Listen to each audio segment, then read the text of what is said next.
Hello Year 11, welcome to week 4 of our revision for GCSE Computer Science. This week we are looking at primary memory. Okay, can you find a revision sheet 2 from your revision pack? Revision sheet 2, and we are looking at the section on the left that says primary storage memory. Primary memory. Okay, there are two types of memory and storage you need to know about for this exam, for paper 1. Two types. There is primary memory, memory accessed quickly by the CPU, so memory that can be accessed really quickly by the CPU, and it stores programs and data while they are in use. So while programs are being opened, while they're running, they are stored in primary memory. And it's mostly volatile. Volatile means once the power is gone, it's wiped. Anything in primary memory is normally wiped when the when the power goes off. Things like RAM, ROM, cache, and virtual memory. The second type we will be looking at next time is secondary storage. Secondary storage is non-volatile storage, so memory that doesn't lose its contents when the power's off, and it stores data and files when they are not in use. Things like optical CDs, magnetic hard drive, solid state drives, things like that. We will look at that more in the next video. Today we are looking at primary memory. Okay, so what is primary storage memory? What is primary memory? Computers need to store data instructions and programs while they're being used, while they're open, while they're being operated. This is so that data can be accessed quickly by the CPU.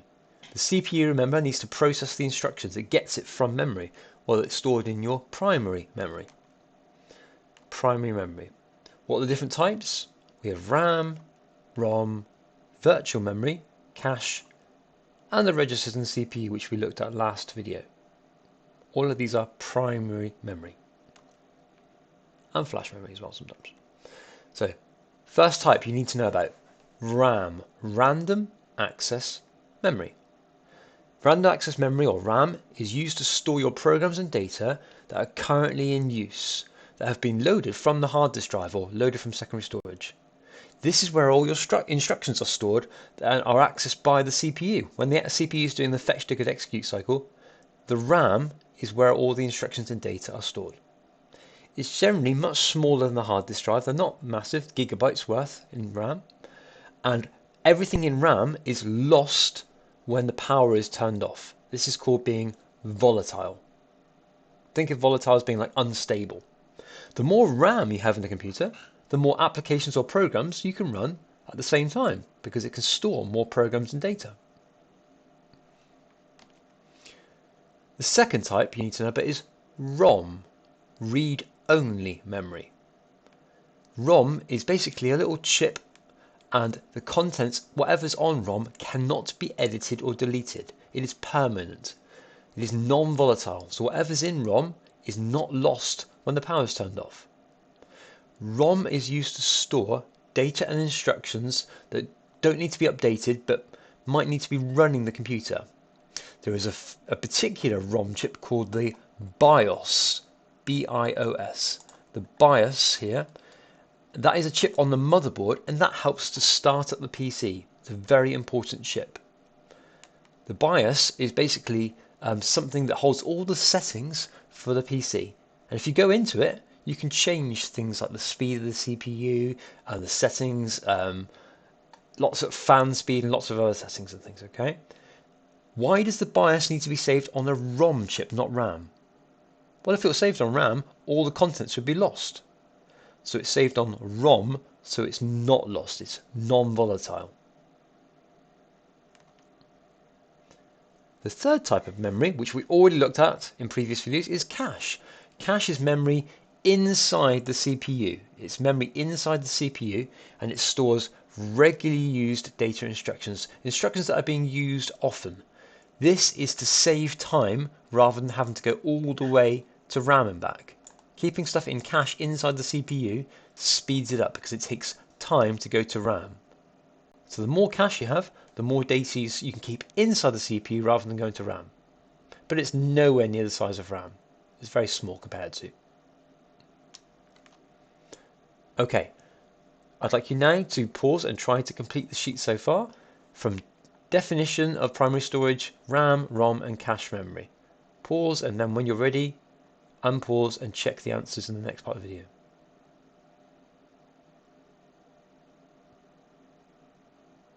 Okay, you should have had time there if you've paused to check. Let's see what answers you've got.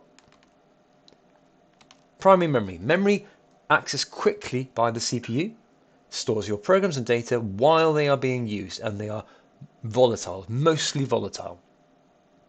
RAM. Volatile memory, stores your data and programs while they're in use, and you can read and you can write to RAM. You can change whatever is in RAM. Okay, you can change the contents of RAM. ROM is non-volatile, so you do not lose the contents when the power goes off. It stores instructions. It doesn't store programs normally, it stores instructions for things like how to start up the computer. And a famous chip is the BIOS ROM chip. And it's read-only, so you cannot change normally what's in ROM chips. And the last one, cache. It is volatile.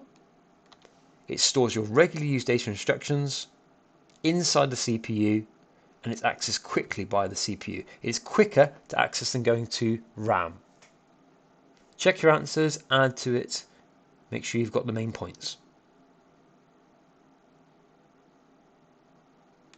Okay, there is one other type of primary memory that we need to know about and revise. That is virtual memory. So imagine that your program has lots of programs open, the operating system, it's got Word, it's got email, and all of those programs have filled up your RAM. There is no more space in RAM, but you want to open another program, but there isn't any space left. So what happens? Well, we need to put the programs that are open but not being used somewhere else. We need to take something out of RAM to make space for the new program. Okay, so how does this work? Well, instead we use something called virtual memory. Okay, virtual memory is stored on your secondary storage, on your hard drive, for example, and it's used when there is not enough space in normal RAM. So, key facts. Virtual memory can be used to store your data instructions when RAM is full, when it is not large enough, when you have not got enough space in RAM. It's stored on secondary storage, for example, the hard disk drive. Okay, and it's used like an extension of RAM, almost like pretend RAM. Okay, it's virtual, it's not real. And it can be used and saved in just like normal RAM, but it is on secondary storage, your hard disk drive. However, the problem with virtual memory is you cannot run things directly from it. Any data instruction in virtual memory must be transferred back into RAM before it can be used. And this takes time, which slows the computer down. So it's better to avoid using virtual memory because it slows the computer down, because you've got to transfer it back into RAM before you can use the programs. Okay? Key points. So, quick example. Here's our programs. You've got programs open here.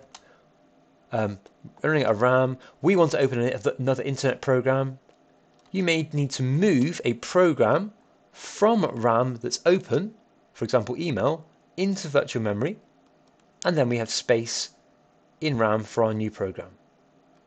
However, if suddenly we wanted to use that email program again, we'd have to move something else into virtual memory, for example Word, so we have space to move the email program back into RAM. And that changing from virtual memory to RAM takes time. It slows the computer down. So it's better to avoid using virtual memory if possible. How can you avoid using virtual memory, not making use of it? Well, you can add more RAM. Your computer would be better to have more RAM so that you avoid using virtual memory at all. Virtual memory is just there just in case you do not have the space for RAM, but it's better to have more RAM in your computer so you don't use virtual memory. Okay, final section on your sheet. Tell me 3 things about virtual memory. When is it used? Where is it found? Why should you avoid using it, and how? Pause the video, write down your notes, and then check.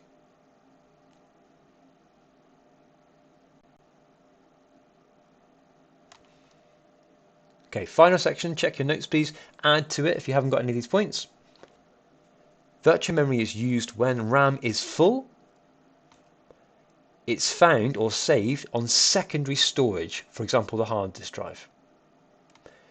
It's slower to use because programs in virtual memory have to be transferred back into RAM before they can be used, and this takes time. It's better to have more RAM instead. Check your points, and when you've done that, move on to the final task of this video. Okay, final task now to do. Once you have completed the section on the sheet on primary memory, go to Learn Cume revision section, and then complete revision quiz 4, which will test you on this topic and the previous ones we revised. Revision quiz 4 on Learn Cume. Make sure, as always, check your answers. If it's not correct, fix the answer by going to try another question like that. We are aiming for 100% correct by the end of the quiz. Good luck, see you in lesson.